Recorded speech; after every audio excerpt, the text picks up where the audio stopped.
We believe they're groundbreaking, and I'm sure when you see them in a few moments, you will agree. In fact, I think to call them advertisements might be doing them a bit of a disservice. They're really small dramas of cinematic quality, and I've seen enough of the Gruen transfer to know that while advertising is an art, there is art in advertising. So yes, they are ads, but I think they go beyond that. There's, for the Federation, they're groundbreaking in the sense that they're probably our first set of ads, paid ads, that where there is an absence of overt political content, and this is deliberate. We're trying to develop a conversation within the community which goes above party politics to the whole important role that teachers play in our community. But we also look to the future. We know that young people need to be attracted into teaching as a profession. That's going to be an imperative that all governments will need to address, and we're going to play our role. And in many senses, these ads will play, if you like, a subtle recruiting role in showing that, that the work of teachers has to be valued and is valued. I've said it before, you can walk the length and breadth of this city, or any city indeed, and past many different professions, but you'll never come in contact with a profession that does work that is more important than the work of teachers. There's no call to action, as they like to say in the advertising industry, attached to these ads. So what was your brief for the ads from the Federation? And what did you see as being the purpose of the ads? What were you trying to achieve? I think the brief from the Federation, though, was that they wanted to do something which would change the conversation around teachers and teaching and public education in particular. And it has. I think Maurie was right when he said it's become so politicised. And yet what teachers do every day in schools with their students is not really political at all. It's emotional, it's relationship based. It's about human beings working with other human beings. And that never seems to enter the conversation. We've become, in our society, very smart and lost all our wisdom. And it seemed to me that we were emphasising achievement, measurement, all that sort of stuff. And I got the same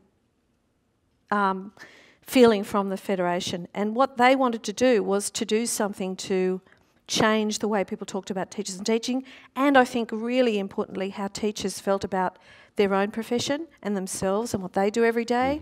Mm-hmm. From my point of view, what teachers do, there's an inherent goodness in what they do, and that over time has been taken for granted and forgotten, even by the teachers themselves, I think. I mean, my son-in-law is a teacher and my daughter's a nurse, so there are two areas that the government hammer all the time. So there was another reason for me to do it, is to give one of those people a voice.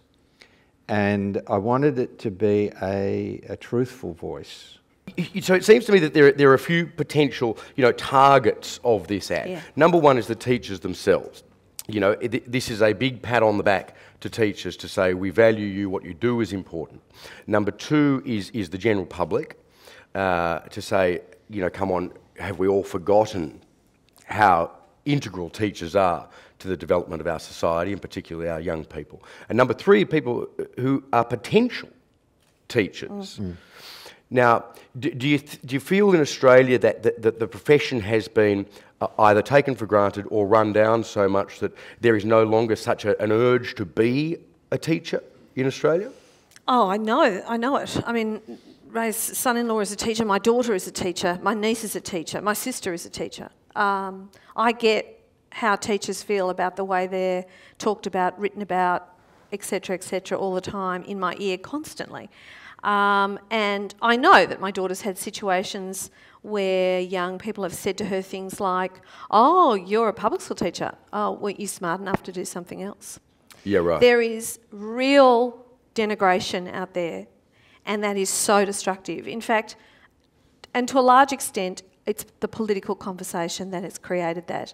I sometimes think if governments had set out 30 years ago and thought, you know, let's do something to destroy education and lower the standards. I know the best thing we could possibly do is to undermine the morale of teachers. If we really wanted to damage educational standards, that would be the number one smart tactic to take. And if they'd done it on purpose, they couldn't have done a better job. Are we unique in this? I mean, No. you get some standout examples, you know, places like Finland, for example, where, you know, half the population, it seems, want to be a teacher. They're well paid. It's just absolutely rigorous to get in. There's a kind of a, you know, a consistent culling. You know, it's a very well respected, sought after job. Yep. But that seems to me to be an exception. Is what we're experiencing in Australia common to Western democracies? Yes, there's no doubt about that. There appears to be in some parts of, particularly English-speaking countries, an almost war on teachers. I think it's partly the economic rationalist agenda which says teachers and public education in particular are a cost, not a benefit. And so that's part of this whole kind of distrust of the public sector. Because I've worked with lots of clients.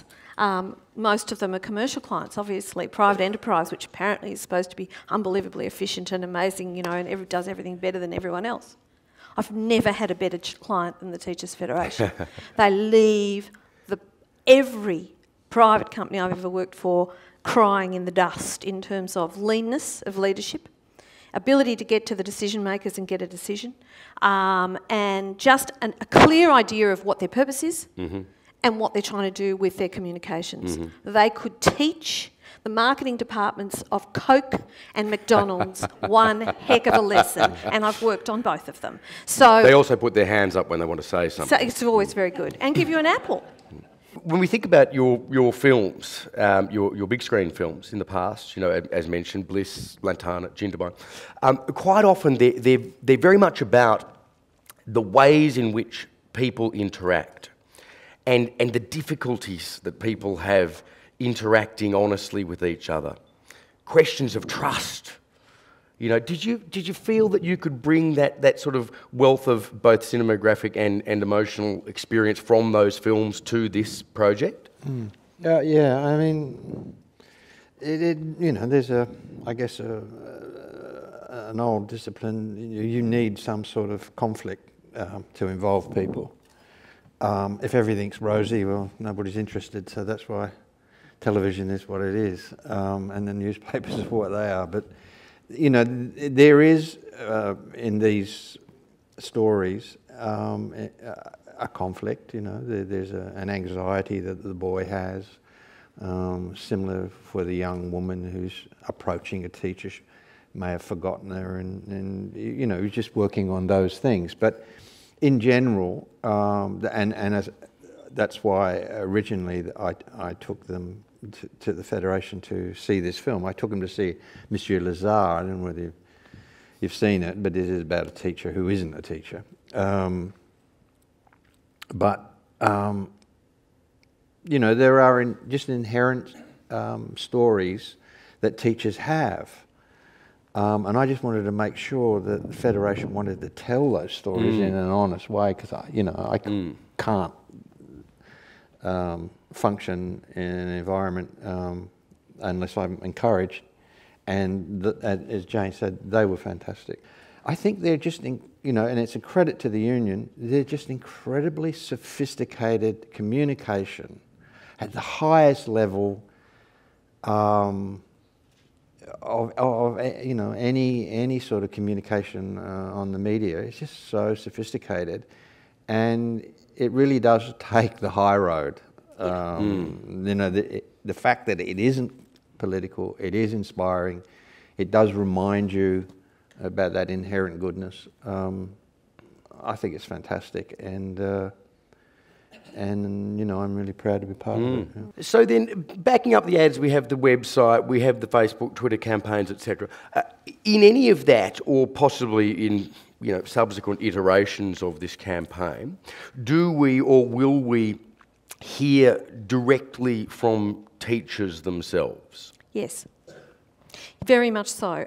We want to film teachers going about their business and telling their stories. We want to have teachers talk about their experiences on this website.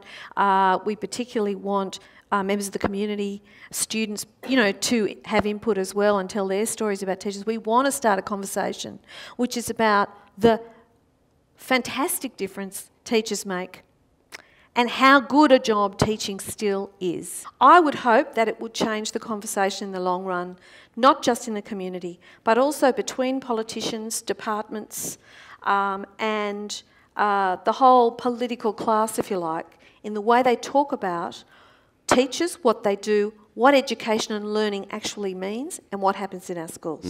That's what I'd like to see change.